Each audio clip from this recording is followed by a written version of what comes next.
మొదలుకుంటే కింద వరకు ప్రతి రంగంలో మనం మార్పు ఉండాలనుకున్నాం. అది ఒక 5 సంవత్సరాలు 10 సంవత్సరాలు ఒక వ్యక్తో లేకపోతే ఒక దశలో మారేది కాదు. అది నిరంతరంగా జరగాలి. దానికి ఫుల్ స్టాప్ కూడా ఉండదు. ఆ లైన్ ఇంకా మనం చేస్తూ చేస్తూ చేస్తూ వెళ్ళిపోవాల్సింది. నా పాత్ర ఎంతనో నేను అది చేస్తాను. నాకు ఎంత సాధ్యమైతే నేను అంత చేస్తాను. కానీ ఆ పాత్రను ఇప్పుడు నేనొక్కనో ఇంకొకరు పూర్తి స్థాయిలో ఫుల్ఫిల్ చేస్తారు అనేది కాదు. ఫుల్ఫిల్ చెయ్యొచ్చు, చేయకపోవచ్చు. కానీ నా వంతు నేను ఎంత చెయ్యగలుగుతా అంత చేస్తా అనేది ఉండే. అక్కడక్కడ ఇప్పుడు ఆయా దశల్లో కొంతమంది నాయకుల వల్ల కావచ్చు, కొన్ని ఇబ్బందులు అంటే ఇలా చేయకుంటే బాగుంటుంది, ఇలా చేస్తే బాగుంటుంది అనేది మాత్రం షేర్ చేసుకునేవారు. అంటే ఏమైనా చెప్పొచ్చా ఇవి మారాలి అని అంటుండే? ఇప్పుడు ఉద్యమ దశ నుంచి రాజకీయ దశకి వెళ్ళినప్పుడు కొన్నిసార్లు రాజకీయ అవసరాల రీత్యా కూడా కొన్ని మూవ్ అయ్యే ఉంటాయి కదండి. అటువంటప్పుడు కొన్ని షేర్ చేస్తాం. సో లాస్ట్ రోజు మీరు సాయంత్రం ఆ స్పాట్లో ఉన్నారు. అప్పుడు అంటే ఏం జరిగింది ఆ రోజు? అంటే ఎట్లాంటి సిచ్యువేషన్ రైజ్ అయింది? ఆ సడన్ గా మీకు అది పీడితల లాంటిది మరి. సో ఏం జరిగింది ఆ రోజు? యాక్చువల్లీ సాయి ఎప్పుడు బిజీగానే అండి. నేను ఒకటి అనేది సాయిని యాక్చువల్లీ ఉద్యమం అప్పుడు ఎంత రిస్క్ పడుతున్నావో, ఎంత కష్టపడుతున్నావో అదే స్థాయిలో ఇప్పుడు నువ్వు అంతే కష్టపడుతున్నావు. టైంకి ఫుడ్ లేదు, నిద్ర లేదు. మా ఇద్దరి మధ్య ఏదైనా డిస్కషన్ వచ్చిందంటే ఫుడ్, నిద్ర ఎంతో కొంత. అంటే సాయి లైఫ్ ఎట్లా అంటే పరిగెత్తడం లాగానే. సాయి ఎప్పుడు ఒక మాట అనేవాళ్ళండి, ఇప్పుడు బ్యాక్గ్రౌండ్ లేకుండా వచ్చాము, చాలా కష్టపడి వచ్చాము. ఎంత కాదన్నా మన దేశంలో కులము లేకపోతే ఆ ప్రభావాలు కూడా ఉన్నాయి. సరే మనం ఎంత అనుకున్నా కొంత రూపాంతరం చెందినప్పటికీ ఆ రకంగా కొన్ని వ్యవస్థల్లో చాలా బలంగా పనిచేస్తాయి అవన్నీ.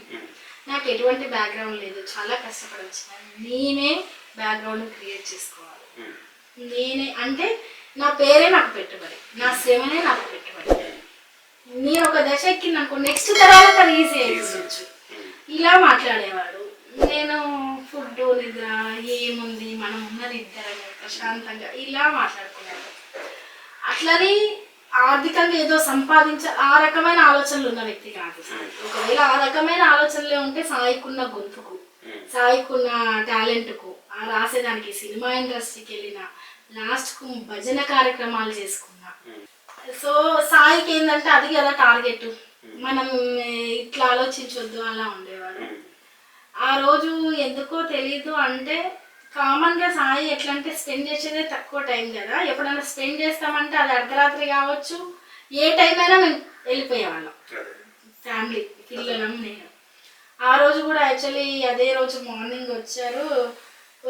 వచ్చాక కొంచెం లేట్గానే లేపడం జరిగింది. అంటే నిద్ర లేదు కదా అని చెప్పేసి 8 తర్వాత నిద్ర లేచారు. వేరే అందరూ సాయి ఉంటే అందరు కలవడానికి వస్తారు, ఉన్నారని తెలుసుకొని వాళ్ళు వెళ్ళి కలవడానికి వచ్చారు. అది ఇది లంచ్ అయింది. ఇక్కడే పిల్లల దగ్గరికి వెళ్ళారు.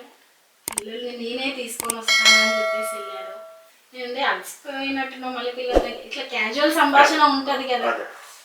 ఆ తర్వాత ఏమన్నారంటే సడన్ గా మనం ఎటన్నా వెళ్దాము, మళ్ళీ రేపు ఏకాదశి కదా, ఇక్కడ ఇంట్లోనే తనే అన్నారు ఏకాదశి కదా, సో హాలిడే ఉంటుంది పిల్లలకి కూడా, ఫ్యామిలీతో స్పెండ్ చేస్తా, చాలా రోజులు అయితే పిల్లలతో స్పెండ్ చేస్తాను, ఎటన్నా వెళ్దాము అన్నారు.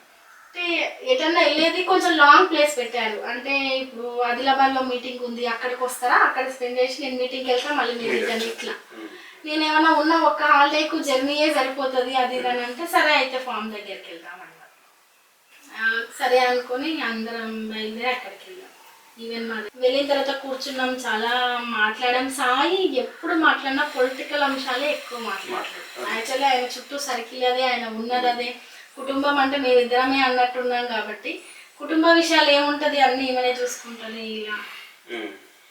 సో అలా పొలిటికల్లో ఆయనని ఇబ్బంది పెట్టినా, ఆయన ఇబ్బంది పడ్డా, అసలు రాజకీయం గురించి, ఇప్పుడున్న వ్యవస్థ గురించి అన్నీ చాలా మాట్లాడాను. నేను అన్నాను వీడికి వచ్చిన ఇవే విషయాల కామన్గా ఏమన్నా మాట్లాడవచ్చు కదా అన్నాను. అవి మాట్లాడుతూ ఈసారి ఎవ్వరు ఆపినా ఏం చేసినా అసెంబ్లీలో నేను పోల్చుకుంటాను. ఎవ్వరు ఆపినా ఎన్ని రకాలుగా ప్రయత్నించిన సరే ఇన్ని రోజులు ఆపగలిగారు కానీ మీదట ఆపలేరు అన్నట్టు.